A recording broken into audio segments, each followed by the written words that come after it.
Alright. I want 2x to look like 4x to the 4th, so I'm going to multiply 2x by what? And I put that above its like term. So that's going to be 4x to the 4th. 2x cubed times 4 is positive 8x cubed. Put a minus. What does that minus do to everything? Changes signs. So I got negative 16x cubed. How many terms do I have in my divisor? 2. How many do I need down there with 2? So I'm going to bring 1 down. I want this term to look like this term. What do I multiply 2 by to get negative 16? Negative 8. What do I multiply x by to get x cubed? Very good.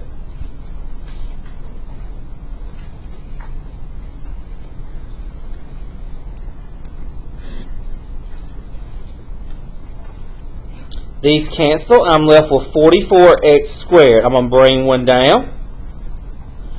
I want that 2x to look like that 44x squared. So I'm going to multiply it by what? 2x. That's going to be positive 84x.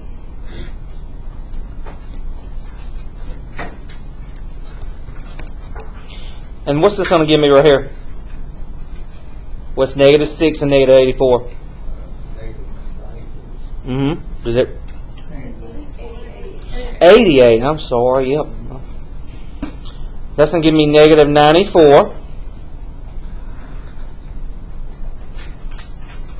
How many times will 2 go in negative 94? 47. Positive or negative? Negative.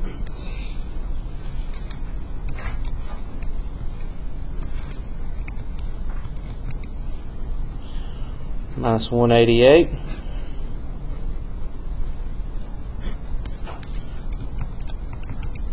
I got a remainder of 200. Did you get that? So I'm going to write my answer. Ooh. You can just go over here and put plus 200 over what? 2x plus 4. 200 over the divisor.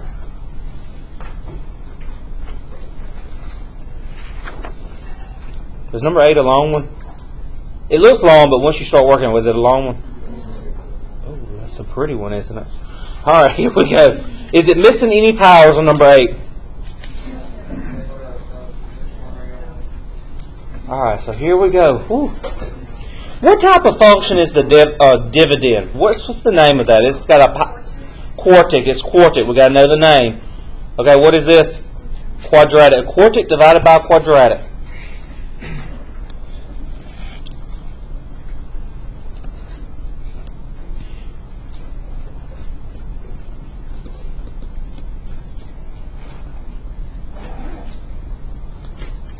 I want the 2x to look like the 4x to the 4th, so I'm going to multiply it by what?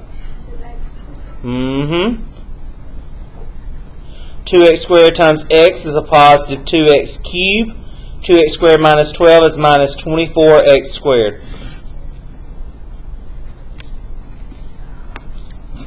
Negative 14 and negative 2 gives me negative 16x cubed.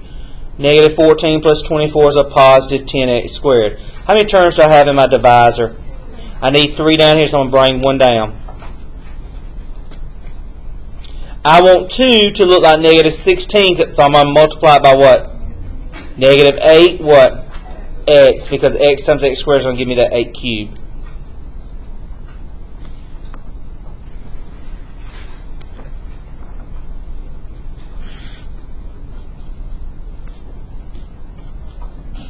Ten and 8 gives me 18.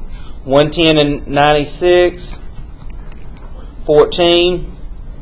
I need to bring that minus 84 down. I want 2 to look like 18, so I'm going to multiply it by 9. And I already got my x squared, so I don't need to multiply that by any x's. So the 18x squared plus 9x minus 108.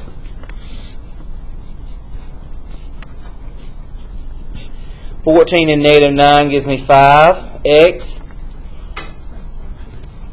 What is it? 24. Okay, do I have another thing to bring down? But I have to have how many? So do I know I've ended the problem? Yes. So my answer would be 2x squared minus 8x plus 9 plus 5x plus 24 over the divisor. That would be my answer. Could you have done that one by synthetic? No, the only way you can do that one is by long. Alright, let's turn to our synthetic page. Yes. Or do you want to look at my work right here, huh? You're welcome. Okay. I went ahead and worked 1, 3, and 5 on synthetic, so you can check your work while I come around and look at your homework right now. I'm just looking at your synthetic page.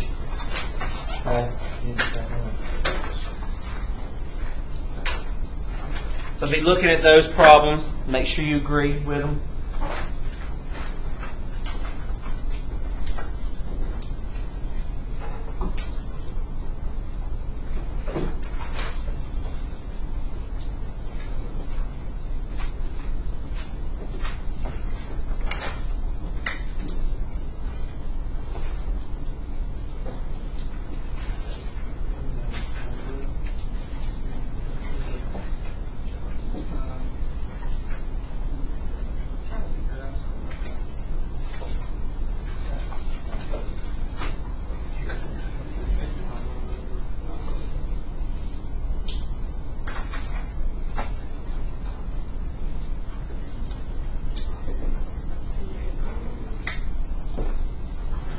Y'all agree with those? I kind of do those fast.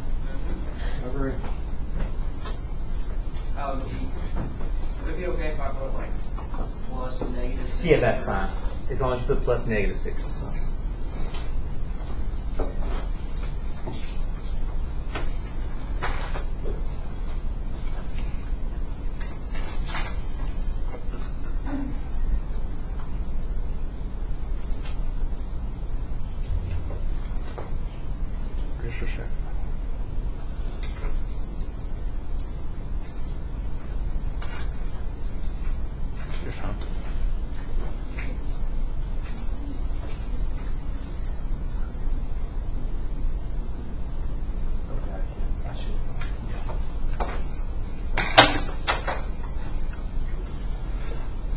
Okay, so let's look at these.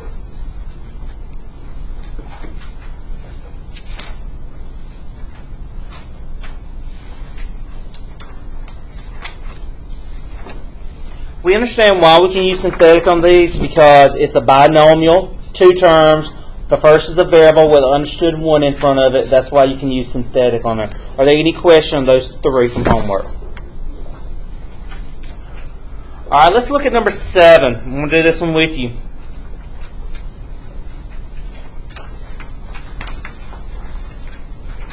It says, find each f of c using synthetic substitution. When it says synthetic substitution, you know you're going to use synthetic division, okay?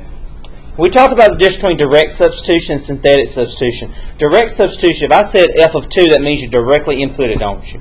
If I say synthetic substitution, that means the remainder is the what? The answer, isn't it? Okay? Alright, so we're going to use synthetic substitution. Are all my powers there? So I'm going to have 3, negative 4, negative 5, 1. Now,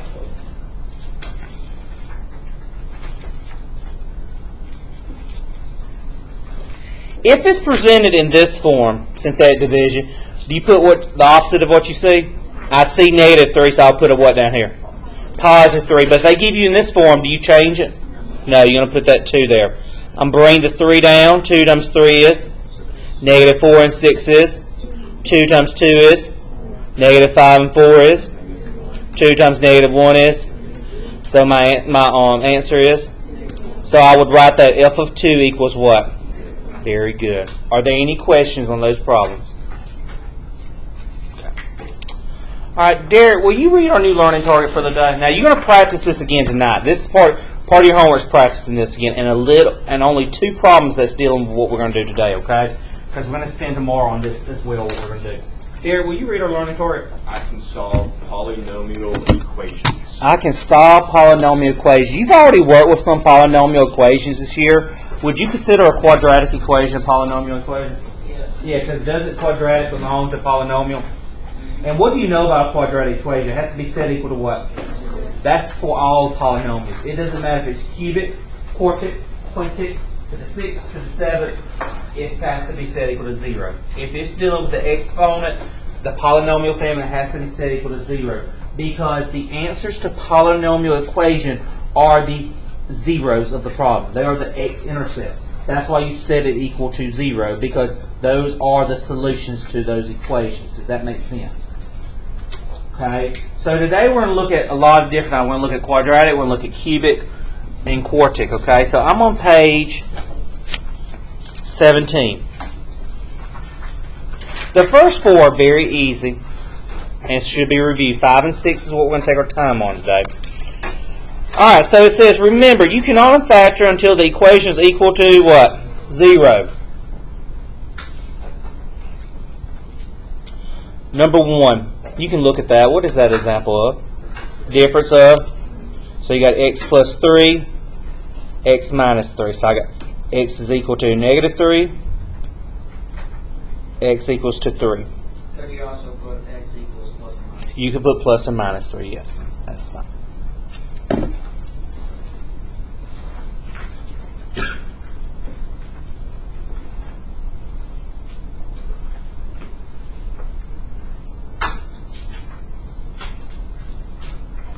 Number 2, is that a difference of squares? No. No. Now, on more complicated ones, we would use the quadratic formula. Because if you can't factor, use the quadratic formula. But on something simple like this, I'm going to let you do this. Move it, because you're all intelligent enough to know this, but you can only do it on this type of problem. If I move that 9 over, it becomes a what? Then you take the square root. When you take the square root of something, you got to do what? Plus or? Now, what's the square root of a negative 9? 3i. Remember, imaginary. On something easy like that, you don't have to do quadratic formula, but if you cannot factor it, and it's not something simple like that, you have to use the quadratic formula. Do we understand that? But something like that, as long as you know imaginary, I'll let you do that, okay? But if you did the quadratic formula, you will get the same thing there, plus or minus 3i. Now, my question to you is this, on number 3. Is that different squares? No. What keeps that from being different squares? The x. That x with a 9. So this is GCF. So what can I take out of that? So my first 0 is what? And my second one is?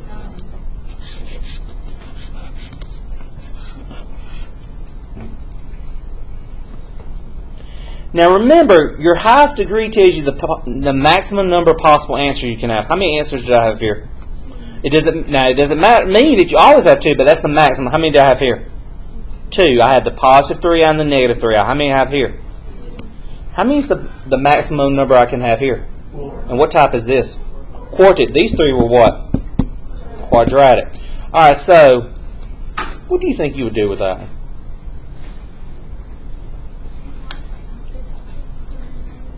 Both of those are perfect squares, aren't they?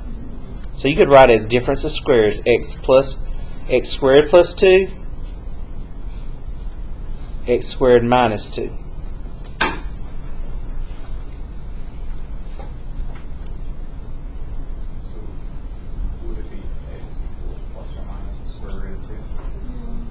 And then x equals plus or minus I square root of 2. Because now I'm going to set both those equal to 0.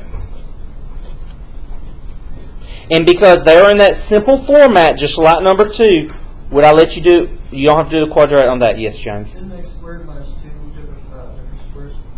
No, 2 is not a perfect square. That's what I was thinking too, but 2 is not a perfect square right there. So I got x squared equals negative 2. When you take the square root, you have to do what? And how do you handle that negative under that radical? An I. So you got 2 answers right there. X equals plus or minus I square root of 2. If I was to graph that, would you be able to see that on the graph? No. Would you be able to see that on the graph? No. Yes. So, and we need to find the other one. Hold on just a second. Yes. So why wouldn't x equals plus or minus the square root of 2 also be an answer? Because you have 2 that you have to work out. I ain't got there yet. I'm about to. You talking about this parentheses? Yes. Yes, I'm about to go there. X squared. That's what Jack was about to ask. X squared minus 2 equals 0. X squared equals 2. Take the square root. X equals plus or minus square root of 2. So in fact, I have 4 answers there. I have x equals plus or minus the I square root of 2, and x equals plus or minus square root of 2. So you have 4 zeros. If I was to graph this one, how many would you see? 2. You wouldn't see the other 2. But there's 4 solutions to that problem. 1 and 3 should be simple because we've done many like that. 2, I threw 2 in there to show you, yes, that cannot be factored. You could do the quadratic form, but if it's simple, something like that, you could just move it over. And remember, when you take the square root of something, it's plus or minus. What was that?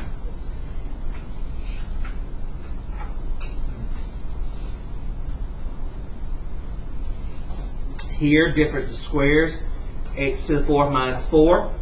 It'll be x squared plus 2 and x squared minus 2. Because it's in the same format as number 2, I could just move that over. Is everybody okay with that?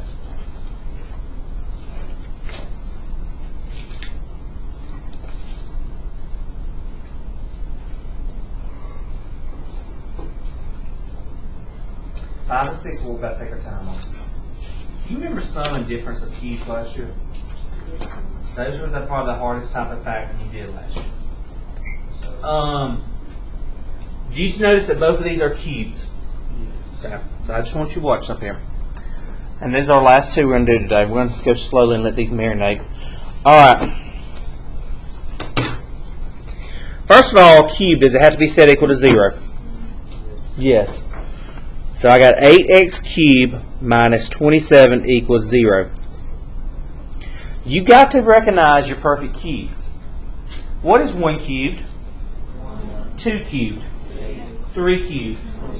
4 cubed. 5 cubed. 6 cubed.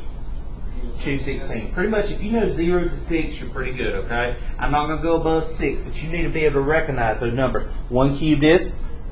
2 cubed is? 3 cubed is? 4 cubed is? 5 cubed is?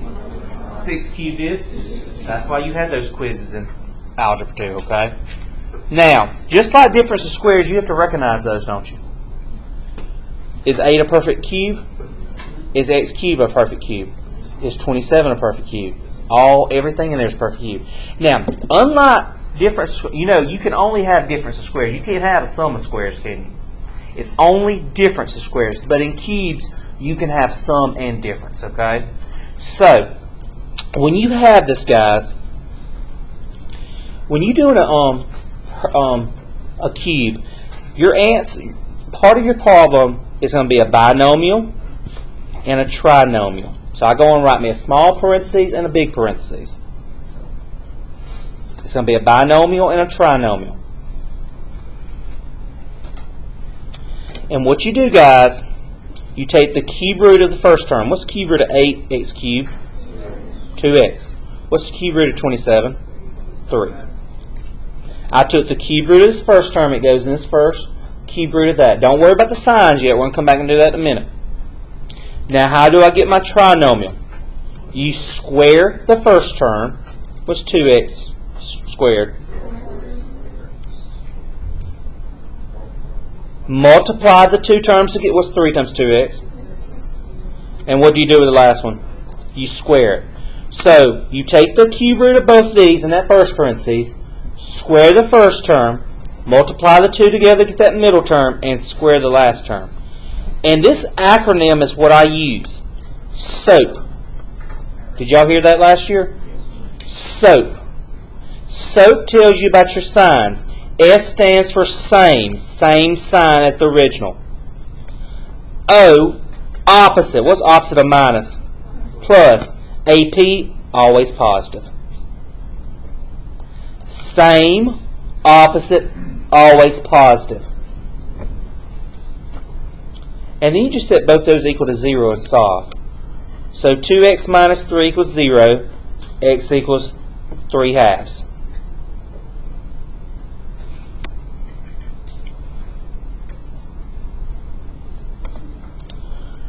Alright?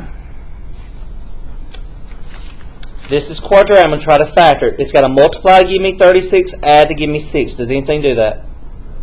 So I got to use the what formula? God, yes. So I'm going to write this on this page here.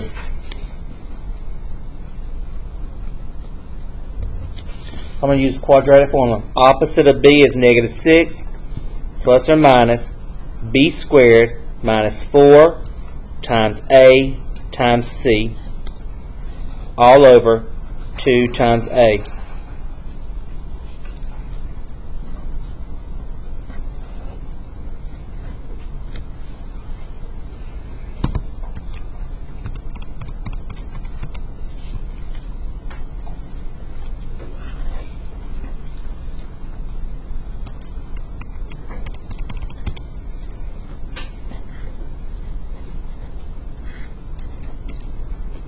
And when I did that, I got a negative 108. So I know that this solution is going to be complex, isn't it? Imaginary. But I got to finish it out because it is part of my answer. So I got to come over here to 108 and break it down to 9 times 12.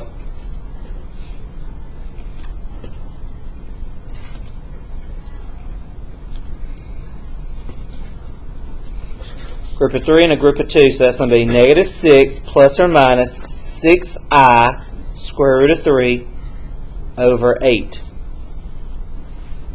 What numbers can I take out of 6, 6, and 8? 2. So it's the negative 3 plus or minus 3i square root of 3 over 4. So how many answers are there? Because I got a plus or minus, so that means that's 2 answers. So I got to go back to my original paper and put x equals 3 halves and x equals negative 3 plus or minus 3i square root of 3 over 4. So those would be my answer for that cubic equation.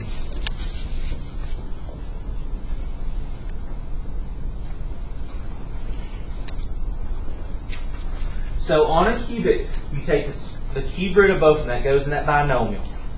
The trinomial, the first term, you square the first term. Middle term, you multiply the two together. The last term, you square that last term, okay? And then you set them both equal to 0. We're going to do one more and try to get one more in. And tonight, you're only going to practice 2 of these. We're going to do some more tomorrow. On number 6 right there, what can I do to begin with? Take a 4 out. That's exactly what I would do. When I take that 4 out, I look inside that parentheses. What do you notice? X cubed is a perfect cubed, and 8 is a perfect cubed, isn't it? Do I really have to worry about that 4 since it don't have a variable with it? No. So I'm going to do a short parentheses and a long parentheses. What's the cube root of x cubed? What's the cube root of 8? 2. How do I get this first term over here? X squared. How do I get that middle term? What do I do with these two? Multiply. And what do I do with that last term? 4. So, same, opposite, always what? What's this going to be equal to? 2. It's got to multiply to give me 4, add to give me 2. God, I just wish they would factor so easy. This one won't factor either, will it? So I got to do what formula? Quadratic formula. Opposite of b plus or minus b squared minus 4 times 1 times 4 over 2 times 1. Negative 2 plus or minus 4 minus 16 over 2.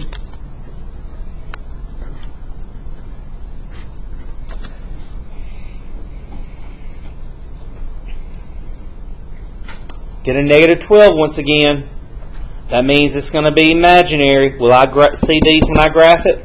The only thing I would see would be this, wouldn't it? So now I'm break it down. What can go out of all three of those numbers? 2. So my answer would be x equals negative 1 plus or minus I square root of 3. So how do I get that? 2 divided by negative 2 is negative 1. 2 divided by 2 is 1. I don't have to put that there. There's an understood 1 in front of that I. So my 3 roots are 2. I have 1 real and 2 imaginary. The maximum I could have is 3, and I have 3. But when I graph it, I'll only see 1, wouldn't I? Okay? Does that make sense? I just wanted to focus on these 2 today. We do the other ones tomorrow, but you only got 2. I want you to practice 2 of those, learning how to break it down and do that, okay? The other 3 deals with remainder theorem, okay? So page 27, numbers 17 and 18, that's your cubes, and page 28, 40 to 42, 5 questions. Is that coming back from last year a little bit? Do you remember doing that last year? It's once again, once you do it the second year, it makes more sense. Tomorrow you come in here, your quiz will be the first thing we take, so if you want to start on at 8 o'clock, because you will have a time limit on it.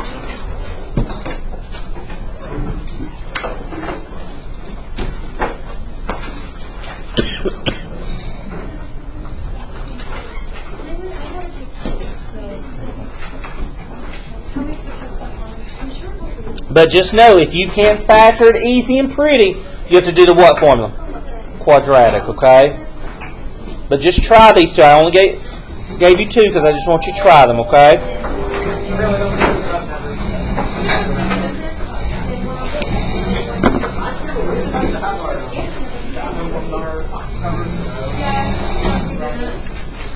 You remember that a little bit, Mason? Bet you're going to get it, aren't you? Oh, God. Sure. Did that come back from last year? Did that come back for sure? I love it. You're welcome. I'm sorry, I just made like 5 simple mistakes. Hey, on. For the Leo Club meeting tomorrow, I won't be able to make it because I'm going on a field trip with the peer helpers. Come to the one on Friday. Okay. Thank you. Because you can only miss one meeting, so you got to come to the one Friday. Y'all remember that from last year?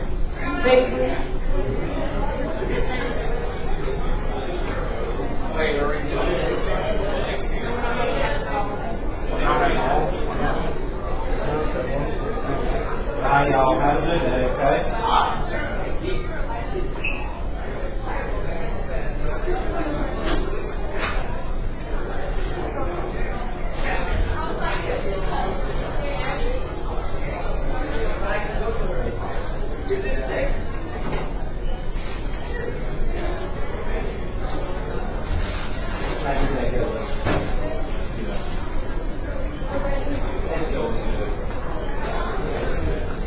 Good morning, y'all.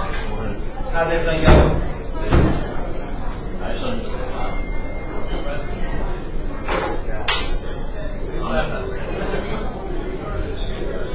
Ewan, how you doing?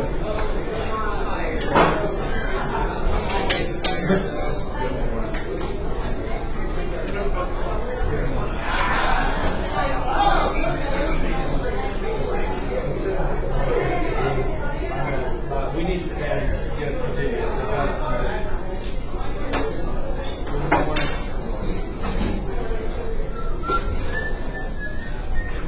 Good morning.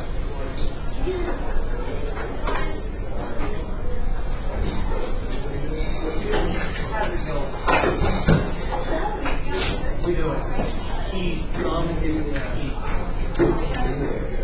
Coming back.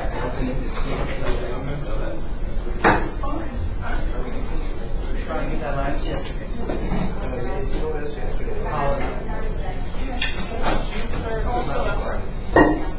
Polynomial functions.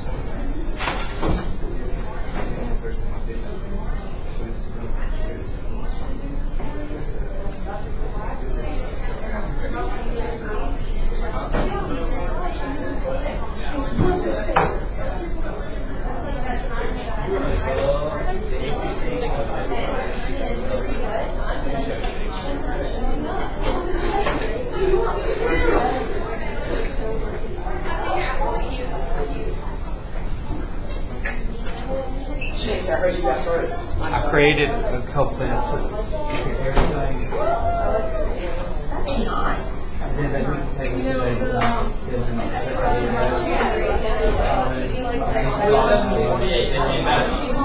I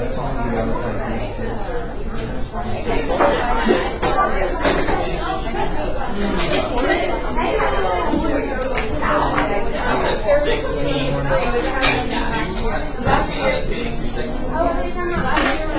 Oh, it's 47 to 48. We're almost about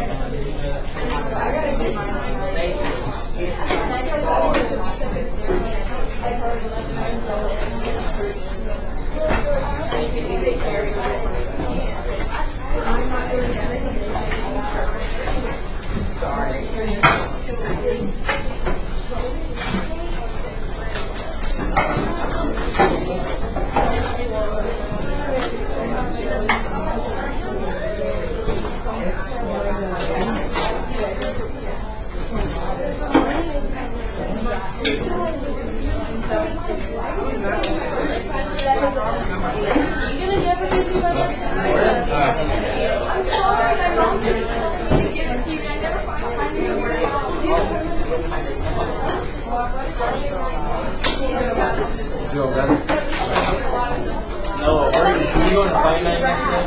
When you were trying to get like a truck. Okay. Oh, yeah. Yeah. Was it funny? No. It was funny, like, the parents were like... Good morning.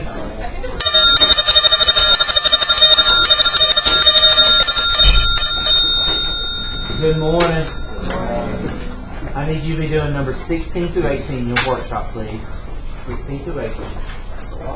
There's 3 problems. Let's try this. How's your day going? It's going great, buddy. Do 16 through 18, then we'll talk, okay? Right, dude. Okay, then you just sit there quietly.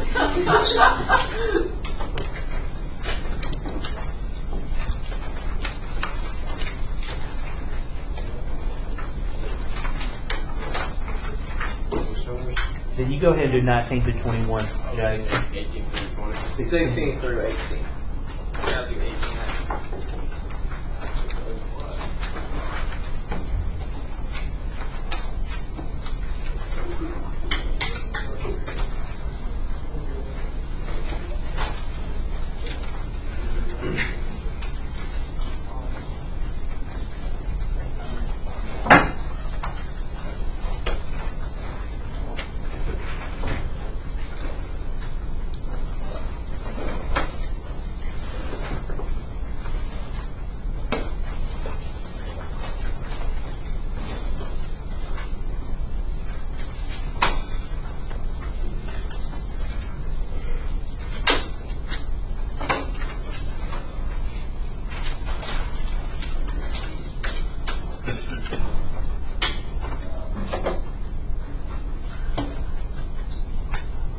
Number 16, like, statistics. No. Not logic that you learned in geometry. Oh. It looks complicated, but that one's really not that bad. They've been known to be a lot harder.